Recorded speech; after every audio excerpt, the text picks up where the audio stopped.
হে everyone, good morning. তো এখন বাজছে সকাল 9:30। 9:30 থেকে আমি আমার ব্লগটাকে স্টার্ট করছি। তো ফাইনালি আজকে সেই দিনটা আসলো, আজকে যাওয়ার দিন, ঘুরতে যাওয়ার দিন। তো ঈশানের পাপা এখানে বাইরে যাচ্ছে, কয়েকটা ছোটখাটো জিনিস কেনার আছে। ছোটখাটো জিনিস বলতে ওষুধ আর কিছু না, একটু তো ওষুধ নিতে হয়। যদিও ওখানে ওষুধের দোকান অ্যাভেলেবেল, তবুও সাথে রাখাটা প্রয়োজন, তাই নিয়ে যাব। তাই ওকে একটু দুটো একটা ওষুধের কথা বললাম, তো সেটা ও আনতে যাচ্ছে। তো বাস সবকিছু রেডি। তবে আর একটা বড় কাজ আছে, সেটা আমি বলবো না, ও বলবে। কি আছে বলো? ম্যাডাম কিনেছিল চশমা, মানে সানগ্লাসটা বাড়িতে এসে দেখছে ভালো লাগছে না, তাহলে এখন আবার নিয়ে চলো লেক মলে, চেঞ্জ করতে হবে। আমি তো যাবো না, তুমিই যাবে। না, আমি তোমাকে দেখিয়ে দিয়েছি, আসলে ফটো তুলেছিলাম, মানে ফার্স্টে যেটা পড়েছিলাম না ওটাই ভালো লাগছে। আর যেটা নিয়ে এসছি আর কি, তো সেটা না দেখতে ভালো লাগছিল ওখানে, কারণ ওখানে অনেক লাইট, অনেক আলো, তার মধ্যে শেডটা পড়ছে ভেতর থেকে, দেখতে ভালো লাগছে। আর বাড়িতে এসে যখন পড়েছি না, পুরো মনে হচ্ছে কি চোখ অপারেশন করার পর যেরকম কালো চশমাগুলো পরে সেম হ্যাজ লাগছে। তখন না, আমাকে ওরকম লাগছে, আমি এরকম পরবো না, তুমি যাও প্লিজ ওটা গিয়ে চেঞ্জ করে, যেটা আমি ফার্স্টে পড়েছিলাম ওটাই ভালো লাগছিল, ওটা তুমি নিয়ে আসো। তাই ফটো তুলে পাঠিয়ে, মানে ফটো তুলে ওকে দিয়ে দিয়েছি, ওটা দেখিও নিয়ে নেবে। তো এটাই হচ্ছে রিজন, অন্য কোনো কিছু হলে কোনো ব্যাপার না, ব্ল্যাক ছাড়া অন্য কোনো হলে ভালো, তো মানে পুরোটাই ব্ল্যাক, তো এই কারণে একটু কেমন কেমন লাগছে। তো ঈশানও খুব এক্সাইটেড। ঈশান তো এত এক্সাইটেড, কালকে বিকাল থেকে পড়া টড়া সব উঠে গেছে। বলছি দেখ, যদি না পড়িস তাহলে আমি এখান থেকে কপি নিয়ে যাবো, পুরীতে গিয়ে বসে তোকে পড়াবো। তারপর তাড়াতাড়ি করে পড়েছে, সকালে তাড়াতাড়ি উঠে গেছে। উঠেই বলছে, পাপা এখনই যাবো তো পুরীতে? বলে হ্যাঁ, ঘুম থেকে উঠে চল পুরীতে যাবো। তো এই যে ব্যাগ গোছানো হয়ে গেছে, এই যে। আর আমার হেলিকপ্টার নিয়ে যাবো।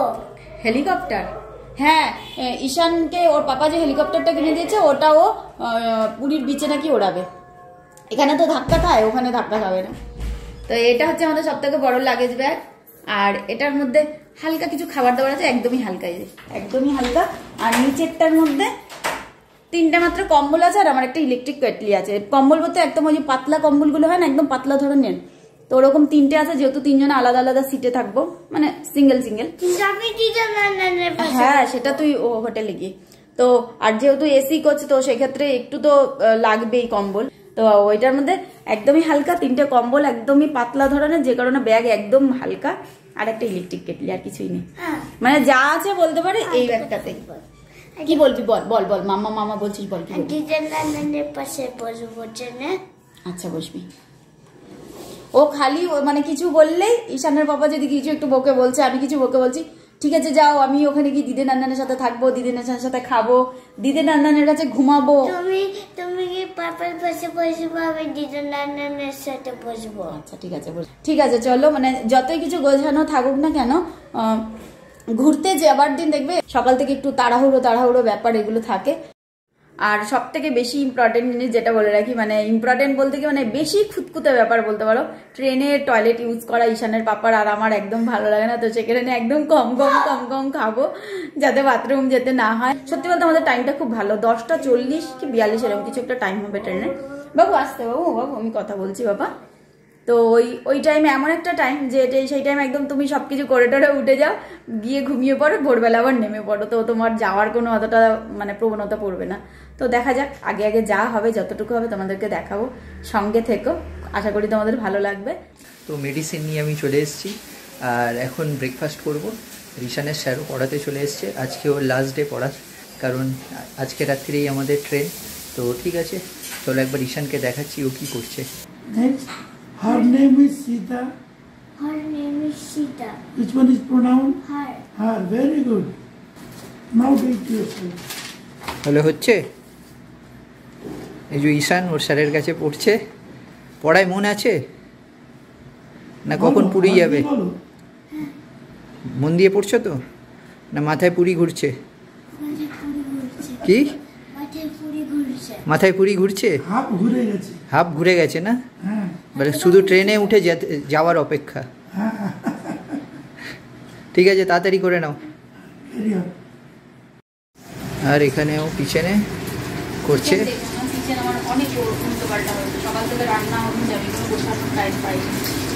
তাই এগুলো কি রাত্রির জন্য? সকাল থেকে সব রান্না হয়েছে, সকাল থেকে একটার পর চলছে ব্যাপারটা, এই গোছানোটার জন্য টাইম পাইনি। আর এটা করার পর আগে স্নানটা করে নেবো ভাবছি, করে নিয়ে পুজো দিয়ে আগে আজকে যদি সকাল সকাল স্নান হয়নি, একটু ঠান্ডা ঠান্ডা লেগেছে বলে। তো রান্নার প্রসেস চলছে। আর এখন যেটা হচ্ছে এটা হচ্ছে আমরা নিয়ে যাবো, একটা মিক্স ভেজ বানাচ্ছি। তো বাবু খেয়েছিল, বাবু খুব ভালো লেগেছিলো। তো বাবু বলেছে ওই তরকারিটা তুই বানাস। তো এই তরকারিটা বানিয়ে নিচ্ছি। আর রুটিটা বিকেলবেলা বানাবো না, রুটিটা অ্যাকচুয়ালি মাই নিয়ে আসছে, বানাতে হবে না। তো মা নিয়ে আসছে রুটি, আর আমি দিক থেকে তরকারি নেবো, হয়ে যাবে। আর আজকে সব থেকে একটা ভালো জিনিস তুমি বলেছো, সবাইকে বলোনি। কি জিনিস? দাঁড়াও আমি বলছি, এক সেকেন্ড। আমি পনিরটা নামিয়ে নিয়ে তারপর বলছি, নাহলে খুলে যাবে। তো যেটা বলার ছিল সেটা কিচেনে বললাম না, ঈশানের বাবা টেনে নিয়ে আসলো ঘরে, কারণ চিমনির আওয়াজে শোনা যায় না, মানে সাউন্ডটা একটু কেমন লাগে, ডিস্টার্ব লাগে। তাই আমি ঈশানের পাপাকে বলছিলাম যে যেদিনকে আমরা পুরীতে যাবো একটু যদি মোয়া থাকতো তাহলে ভালো হতো। মানে সবাই কিছু না কিছু খাবার নিয়ে যায়, তো একটু আমরা একটু মোয়া নিয়ে যেতাম, ভালো হতো। কিন্তু কি করে হবে জানি না। তো আমরা মানে খাওয়ার এত লোভী ছিলাম, মোয়ার আর কি, মানে মোয়া খাওয়ার এত লোভী ছিলাম। তো আমরা ব্যাগটা আর খেয়াল করিনি যে ব্যাগে কি ডিটেলস দেওয়া। তো সেটাও আমাদের বাবাইদাই বলেছে, মানে ওকে বলেছে যে দাদা তুমি দেখবে এরকম ব্যাগের মধ্যে দেওয়া আছে, ওরা অনলাইনেও মানে অর্ডার করলে ওরা দিয়ে যায়, বাড়িতে ডেলিভারিটা দিয়ে যায়। তারপরে দেখলাম এই যে রয়েছে, মানে টলিউডের অনেক অ্যাক্টর অ্যাক্ট্রেস আছে যাদের ওখান থেকে মোয়া ডেলিভারি করা হয়, মানে এখানে আসে। তো সেক্ষেত্রে এই যে এখানে রয়েছে মীরের ছবি, মিরাক্কেলের সবাই যেন ফেমাস উনি, তো ওনার ছবি রয়েছে, উনিও ওখান থেকে যে মোয়া এনেছে সেটা রয়েছে। আর এই যে এখানে ডিটেলস রয়েছে, এই যে আমরা এখন অনলাইনে এই যে বুক করা হয়, তো এখানে ফোন নাম্বারে ফোন করলে ওরা কিন্তু দিয়ে দেয়। এই যে নাম্বারটা আমি বলে দিচ্ছি তোমাদেরকে একবার, এটা কিন্তু ভালো জিনিস। কারণ জয়নগরের মোয়া আমার মনে হয় না এমন কেউ নিজে খেতে চায় না বা ভালো লাগে না, সবার ভালো লাগে, কিন্তু উপায় নেই, যেহেতু ডিস্টেন্স অনেক, কেউ যেতে পারে না। বাবা কি আসি আওয়াজ। তো আমি তোমাদের নাম্বারটা বলে দিচ্ছি, তোমরা যদি কেউ আনতে চাও তোমরা ফোন করে ওখানে বললে ওরা মানে আজকে বললে কালকে ডেলিভারি দেবে, এরকম। তাই তো আবার অনেক সময় দিনের দিনও দিয়ে দেয়, এখন ডিস্টেন্স অনুযায়ী আর কি। এই দেখো 9093037929, আর একটা নাম্বার 9382854513। তো কালকে ঈশানের পাপা অর্ডার করেছিল, আজকে একটু জাস্ট আগে মোয়াটা দিয়ে গেছে। দেখাচ্ছি তোমাদের ব্যাগটা, এই যে এটা বড় ব্যাগ, কারণ এটা একটু বেশি সবার জন্য আছে। তো এই যে এখানে দেখো নাম্বারটা আরো পরিষ্কার দেখা যাচ্ছে। তোমরা যদি কেউ নিতে চাও তোমরা মানে ফোন করে বলবে। আর আরেকটা কথা বলি, ওখানে বিভিন্ন প্রাইসের থাকে, মানে 300 থেকে স্টার্ট না গো, 300, 400, 500, 600, 700 এরকম। তো 300টা আমরা টেস্ট করেছি, 400টা টেস্ট করেছি, এটা হচ্ছে 500। তা 300 আর 400-র মধ্যে মানে 300 থেকে 400টা একটু বেটার ছিল, আশা করি এটা আরেকটু বেটার হবে। তো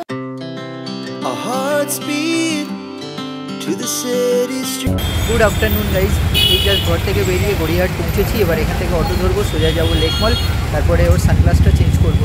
ঠিক আছে চলো অটো করে আগে লেক মলে পৌঁছে যাই, তারপরে আবার তোমাদের সঙ্গে কথা বলছি।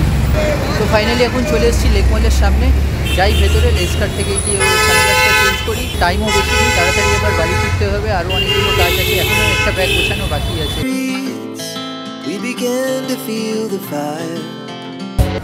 এই জাস্ট বেরোলাম লেন্সকার্ট থেকে, আর ওর সানগ্লাসটা এক্সচেঞ্জ হলো না, কারণ লেন্সকার্টের নিয়ম হচ্ছে ইনভয়েস জেনারেট হওয়ার 48 ঘন্টা পরে রিটার্ন অপশান অ্যাক্টিভ হয়। তো সুতরাং যেহেতু আমরা সানডে কিনেছিলাম, এখন 48 ঘন্টা হয়নি, তো সেই জন্য ওরা এখন রিটার্ন করতে পারলো না। ওরা বললো আপনি এখন এটাই নিয়ে যান, ইউজ করুন। তো লেন্সকার্টের এই নিয়মটা আমার খুব একটা ভালো লাগলো না, কারণ এমার্জেন্সি হতেই পারে, কেউ কিছু কিনে নিয়ে যাওয়ার পর সেটা পছন্দ নাও হতে পারে। তো তার জন্য যে 48 ঘন্টা ওয়েট করতে হবে, এই ব্যাপারটাই হচ্ছে খুব বাজে ব্যাপার। তো ঠিক আছে চলো এখন বাড়ি যাই। গুড ইভিনিং এখন সবাইকেই বলবো, কারণ এখন বাজটা 4:23।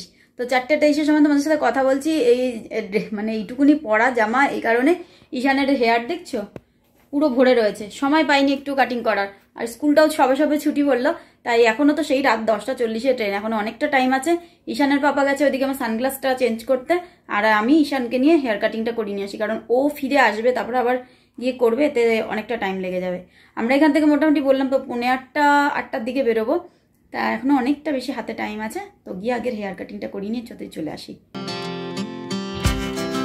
We rise like tall buildings as the chemicals they take us higher. So finally আমরা সবাই রেডি, দেখতে পাচ্ছ ঈশানের পাপা এদিকে, আমি এখানে, ঈশান ঠাকুর ঘরে গেছে। রেডি হয়ে গেছি, হ্যাঁ ঠিক আছে চলো ওখানে স্টেশনে গিয়ে আবার কথা বলবো। উবের বুক করে দিয়েছি, উবের এখন আসছে, আর ঈশানও রেডি, ঠিক আছে। আর গোপালকে মা বাবার কাছে রেখেছি। আর একটা জিনিস দেখাচ্ছি, আর আসলে আমাদের ঠাকুর ঘরে এই লাইটটাই জ্বলে, মানে এই 0 পাওয়ারের যে লাইটগুলো থাকে সেগুলো আমাদের নেই। তাই ঈশানের পাপা ডিজে না অন্ধকার হয়ে যাবে, দেখো একবার, দেখেছো?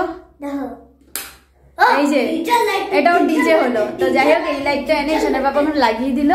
আর এখন বেরোবো, সময়ের অপেক্ষা, মানে সময় কি করে পার হয়ে যায়, কি সত্যি কত দ্রুত গতিতে সময় এগোয় বোঝাই যায় না, কিন্তু আলটিমেটলি একদিন দুদিন গুনতে গুনতে গুনতে সেই দিনটা চলে আসলো। আসলে মানে কি বলবো বলো তো, সবাই মিলে যাচ্ছি তো ভালো লাগছে। তো ঠিক আছে চলো বেরোই, ওখানে পৌঁছাই, তারপর যতটুকু যা তুলতে পারবো নিশ্চয়ই তোমাদেরকে দেখাবো, শেয়ার করবো। যেহেতু দেখো লাগেজ অনেকগুলো, তো ঈশানের পাপাকে বললাম একটা কুড়ি নিয়ে নেও, কারণ এত দৌড়াদৌড়ি করে এত কাজকর্ম করার পর আর লাগেজটা না শক্তি নেই, সত্যি বলছি। তো ঈশানের বাবা বললো ঠিক আছে চলো ওখানে নেমে একটা কুড়ি না হয় নিয়ে নেবো। তো ঠিক আছে চলো, যাত্রা শুভ হোক এই কামনা করি, তোমরা এটাই কামনা করো, সবাই মিলে যেন ভালোভাবে ঘুরতে পারি। আর একটা কথা তোমাদের বলে রাখি, ঈশানের বাবার সব থেকে ব্যাড হ্যাবিট, বেরোনোর একদম মুখে যখন দরজা থেকে বেরোবো সেই মুহূর্তে ওর মনে পড়ে মোজা কোথায়। ওকে ওর মোজার না আমি একটা আলাদা ব্যাগ করি, মানে যত রকম ওর মোজা আছে, নতুন কি পড়েছে ভালো, মানে ঘুরতে টুরতে যাওয়ার সময় একটু মোটা টাইপের মোজা, যেগুলো শীতের ওই গ্যাংটকে ওই সব মানে বরফের জায়গায় পড়ে, তো সবকিছু যাই হোক একটা ব্যাগ করে রাখি। সেই ব্যাগে রেখে ওকে হ্যান্ড ওভার করে দিয়েছি আমি আগে, যে দেখো বেরোনোর মুহূর্তে আমাকে মোজা মোজা করে চিৎকার করবে না, তোমাকে দিয়েছি। ঠিক তাই করলো, বেরোনোর সময় বলছে মোজা, আমি না চুপ করে জাস্ট কোমর হাত দিয়ে তাকিয়ে দেখলাম যে ওকে আমি কত আগে দিয়ে দিয়েছি, এখন খুঁজছে যে মোজা পেয়েছো তোমার মোজা? মোজা পেয়ে গেছি। তো এই কাণ্ড চলতেই থাকে। Our hearts beat to the city streets. We began to feel the fire. We rise like tall buildings as the chemicals they take us higher. The night's young and it's just begun as she puts her hand in mine. We wanna chase the night, wanna dance to the light, pull stars from the sky, just two hearts running wild. Never sleep, never stop, as we shout from the top. We're তো finally এখন আমরা চলে এসেছি স্টেশনের ভেতরে, আর কিছুক্ষণের মধ্যে প্ল্যাটফর্মে ট্রেন দেবে, এখনও ট্রেন যায়নি। 10:40 ট্রেন আছে, হাওড়া পুরী এক্সপ্রেস। ঠিক আছে চলো ওয়েট করছি এখন ট্রেনের জন্য। এদিকে সবাই দাঁড়িয়ে রয়েছে, এদিকে মা ভাইয়ের পাশেও দাঁড়িয়ে রয়েছে।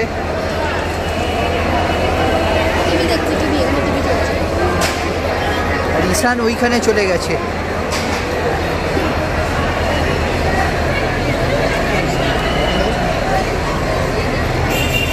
এই কোথায় বসবে ট্রেনে? দিদানন্দনের পাশে বসবে, কিন্তু ওই সিটে তোমার জায়গা হবে না। তাও বসবে? জায়গাটা বড় লাগবে তাই না? জায়গাটা বড় লাগবে না? দাঁড়িয়ে দাঁড়িয়ে যাবে? আচ্ছা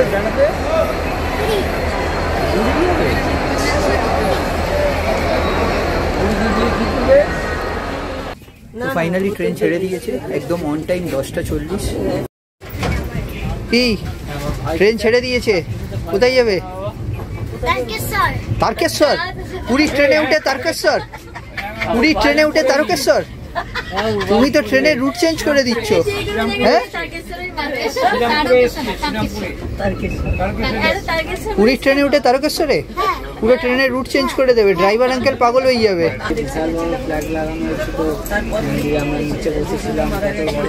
স্পেসটা এটার ছোট।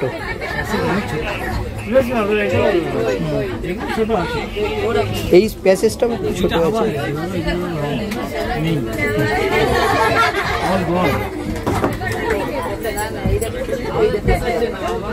তাহলে কাকু করোনার পরে আবার পুরী? হ্যাঁ করোনার পরে আবার, করোনার আগে পুরী, করোনার পরে আবার পুরী। আর এদিকে হিয়ান এখন ট্রেনে উঠে লাফালাফি শুরু করে দিয়েছে, তাই তো?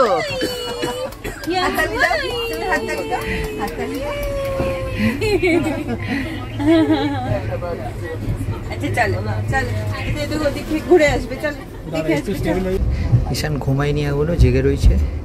ঘুমিয়ে পড়ো এবারে। আজকে তুমি একা একা ঘুমাচ্ছ, তোমার ভালো লাগছে তো? ঠিক আছে এবার ঘুমিয়ে পড়ো। এদিকে বাবা ঘুমাচ্ছে। চলো, জেগে আছো?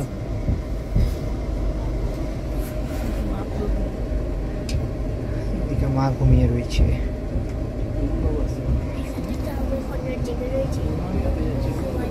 উপরে ববিতা ঘুমাচ্ছে, এদিকে ভাই বসে রয়েছে।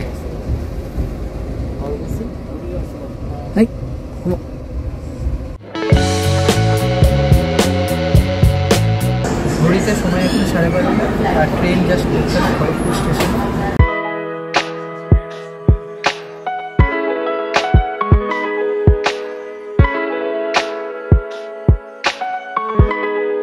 গুড মর্নিং এভরিওয়ান, এসে গেছে পুরী যে স্টেশন। জাস্ট 1 থেকে 2 মিনিটের মধ্যে আমরা নামবো। অনেক লাগেজ আছে, লাগেজ নিয়ে যাই, তারপর আবার কথা হবে। পুরী স্টেশন, ওটা বোরোলিন দিয়েছি, বোরোলিনটা সাদা সাদা হয়ে আছে। এখানে কুলি ঠিক করা হচ্ছে, কারণ আমাদের প্রত্যেকের এতগুলো ফ্যামিলি, এই যে লাগেজ আমাদের সবার, এই যে এটা বাবাই দাদার বাড়ি আর এটা হচ্ছে আমাদের বাড়ি। তো এত লাগেজ হাতে করে নেওয়া সম্ভব না, কারণ মানে প্রত্যেকেরই, সবাই এজেড পার্সন আর সবারই কারোর হাঁটুতে কোমরে ব্যথা। তো সে কারণে একটা কুলি ঠিক করা হচ্ছে, কুলিকে দিয়ে সব জিনিসগুলো নিয়ে গাড়িতে উঠে দেওয়া হবে। তো বাস রাতটা খুব ভালোই কাটলো, সব আনন্দের মধ্যে দিয়ে, গল্প গুজবের মধ্যে দিয়ে খুব ভালোই কেটেছে। এখন এখানে দরদাম চলছে, দরদাম কত নেবে। আমরা গতকাল রাতে যে ট্রেনটা এলাম সেটা হচ্ছে হাওড়া পুরী সুপারফাস্ট এক্সপ্রেস। তো এই ট্রেনটা সম্বন্ধে তো একটু কিছু কথা বলার আছে, একটু আমি দেখিয়ে দিচ্ছি। কারণ কালকে রাত্রিবেলা অনেক লোকজন, ভিড়, প্রচণ্ড ক্রাউড ছিল, যার জন্য আমি ট্রেনের ডিটেলসটা তোমাদেরকে সেরকমভাবে বলতে পারিনি, তাই আজকে সকালে নেমেই তোমাদেরকে বলছি। এই হচ্ছে এন্ট্রান্স, এটা হচ্ছে AC 3 ইকোনমি কোচ। এই কোচটাই আমরা বুক করেছিলাম। এন্ট্রান্সটা সেটা 3 টায়ার কোচের থেকে অনেকটা বেশি বড়। তোমরা দেখতে পাচ্ছ স্পেস অনেকটা এখানে উঠতে গেলে, যেমন 3 টায়ারে স্পেসটা অনেকটা কম, এখানে স্পেসটা অনেকটাই বেশি।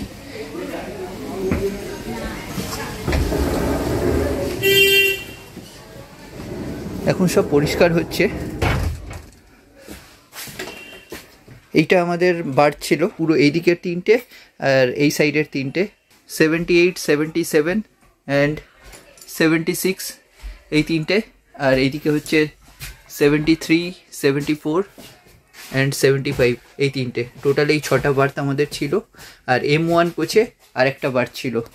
এখানেও দেখতে পাচ্ছ দুটো সিটের মিডিলে গ্যাপটা অনেকটাই কম, মানে স্পেস অনেকই কম। দেখতে কোচটা যথেষ্ট সুন্দর। সামনে এখানে একটা উইন্ডো বড়, এইদিকে একটা মিরর রয়েছে,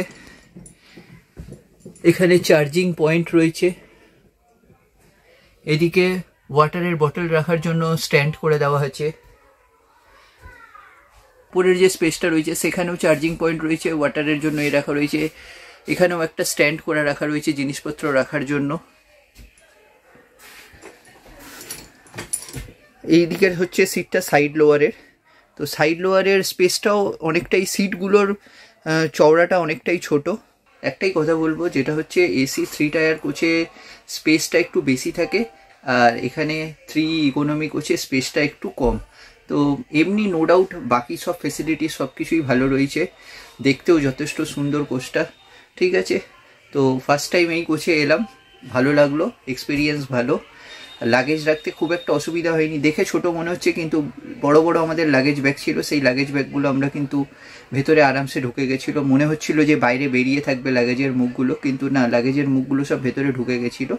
যখন সিটে লোক বসবে, এইদিকেও 3 জন আর এই সাইডের সিটেও যখন 3 জন লোক বসবে, তখন কি হয়, পা তো বেরিয়ে থাকবে, তো তখন ওই জন্য একটু যাতায়াতে অসুবিধা হয়। যেমন এইখানে সাইডের যে সিটগুলো রয়েছে, এখান থেকেও স্পেসটা যথেষ্ট কম রয়েছে। ওদিক থেকে যখন একজন লোক আসবে আর এদিক দিয়ে একজন লোক যাবে, তখন হয় একজনকে দাঁড়িয়ে যেতে হবে, কারণ দুজনে একসাথে ক্রস করতে পারবে না। আমাদেরও অনেক লাগেজ রয়েছে, সাথে বাবাইদেরও লাগেজ রয়েছে। তো সেই জন্য সুতরাং একটা বড় ট্রলি গাড়িকে আমরা ঠিক করেছি। এই গাড়িতে করে লাগেজগুলো আমরা নিয়ে যাবো গাড়ি পর্যন্ত।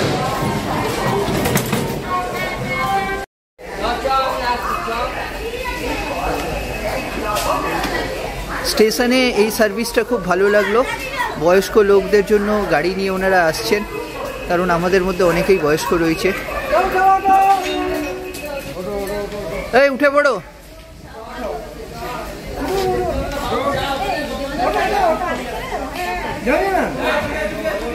যাও তোমরা উঠে যাও। অনেক জায়গা আছে, উঠে পড়ো, অনেক জায়গা আছে। যা যা বাবু।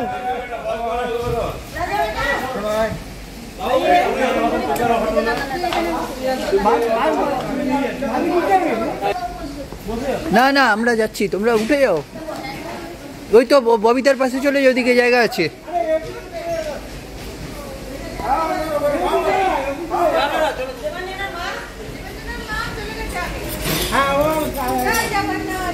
জয় জগন্নাথ।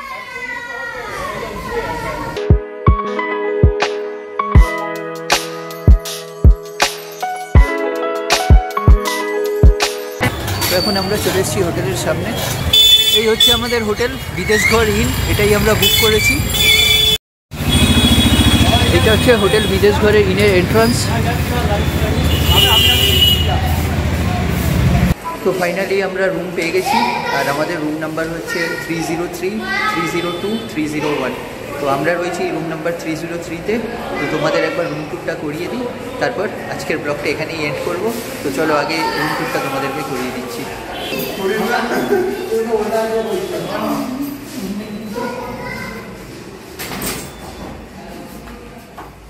এই যে এই দরজাতে ঢুকলে, তো ঢুকতেই ফার্স্টে যেটা আমরা আমাদের চোখে পড়ে সেটা হচ্ছে বেডটাকে আমরা দেখি। বেডটা একটা কিং সাইজ বেড। রুমটা একটা বলতে পারো ওভারঅল প্রতিটি বলি একটা স্ট্যান্ডার্ড রুম, যেখানে বেডের একদম অপোজিটে রয়েছে টিভি, একটা ছোট টিভি ইউনিট, একটা টেবিল, এখানে খাওয়া টাওয়ার জন্য চেয়ার, আর তার অপোজিটে রয়েছে এদিকে মিরর। আর এখানে ওয়ার্ড্রপটা দেখছি আমাদের সব থেকে ছোট। অন্যান্য রুমে ওয়ার্ড্রপ গুলো মোটামুটি বড়, মানে আমাদের সব যারা এসছে একদম ওয়ার্ড্রপটা এখানে ছোট, তো ছোটটাই দেখাই, মানে একটা বালিশ টালিশ ছাড়া আর কিছু রাখা যাবে। আর ফোন রয়েছে, বেড সাইডে একটা টেবিল রয়েছে, আর কি ওপাশে দুপাশে দুটো টেবিল আছে ছোট, সেইরকম। আর ওয়াশরুমটা মোটামুটি যথেষ্ট ভালো। হোটেলটা সব থেকে বড়, এটা পুরনো নয়, হোটেলটা কিন্তু নতুন হোটেল, ওই কারণে সবকিছুই নতুন নতুন। তো সব থেকে ওভারঅল যদি বলি, এই ডিসেম্বরের সময় প্রচুর টুরিস্ট আসে, সব অনেক মানুষই অনেক, মানে পুরী এমন একটা জায়গা সারা বছরই লোক আসে, কিন্তু এই সময় বেশি লোক আসে। তো সেক্ষেত্রে এই সময় রুম পাওয়াটা বড্ড বড় ডিফিকাল্ট হয়ে যায়। এমনকি ঈশানের পাপা অনেক জায়গা মানে কথা বলে ফোন করে বুক করে, মানে কোথাও দুটো রুম পাচ্ছি তো কোথাও একটা পাচ্ছি, মানে সবাই যে এক জায়গায় থাকবো সেটা সম্ভব হচ্ছে না। কিন্তু এটাও তো সম্ভব নয় যে সবাই একসাথে এসে আলাদা আলাদা হোটেলে থাকবো। তো সেক্ষেত্রে ফাইনালি এটা পাওয়া গেছে, তো মানে খুব ভালো লাগছে। কারণ এর আগেও ডিসেম্বরে ছিলাম, তখন আমরা এত ভালো হোটেল পাইনি। আর এখানে হোটেল কাম রেস্টুরেন্ট সবকিছু সুবিধা আছে, এখানে বসে তুমি অর্ডার করে খেতে পারো, নিচে গিয়েও খেতে পারো, তো সব দিক থেকে সুবিধা খুব ভালো। আর সব থেকে যেটা আকর্ষণীয়, আমরা সবসময় হোটেল চাই সমুদ্রের কাছে, এটা কিন্তু একদম সমুদ্রের কাছে। যদিও আমাদের এটা ব্যালকনি নেই বলে আমি দেখাতে পারছি না, বাট নেমেই রাস্তা একদম, মানে ভারত সেবাশ্রমের একদম পাশে। তো ভারত সেবাশ্রম সবাই জানেই না কোথায় আছে, তো সেক্ষেত্রে একদম কাছাকাছি, বেরোলে তো বাইরেটা দেখাবোই। তো যাই হোক, গতকাল সকাল থেকে ব্লগ শুরু হয়েছিল, ভেবেছিলাম একটু পরে এন্ড করবো, কিন্তু মনে হলো না, এটা করে নিয়ে এন্ড করি, এরপর আবার নতুন কোনো ব্লগে যাবো। তো পুরো ব্লগটা দেখে যদি তোমাদের ভালো লাগে, তাহলে তোমরা প্লিজ একটা লাইক, শেয়ার, কমেন্ট, সাবস্ক্রাইব করো, সাথে থেকো, সাপোর্ট করো, এবং পুরীর ব্লগটা কন্টিনিউ চলবে। তোমরা পার্ট 1 by 2 যা হয় না কেন তোমরা দেখো, তো আশা করি এনজয় করবে। তো ঠিক আছে, চলো তবে এই পর্যন্ত থাক, আবার আসছি নতুন ব্লগ নিয়ে। টাটা।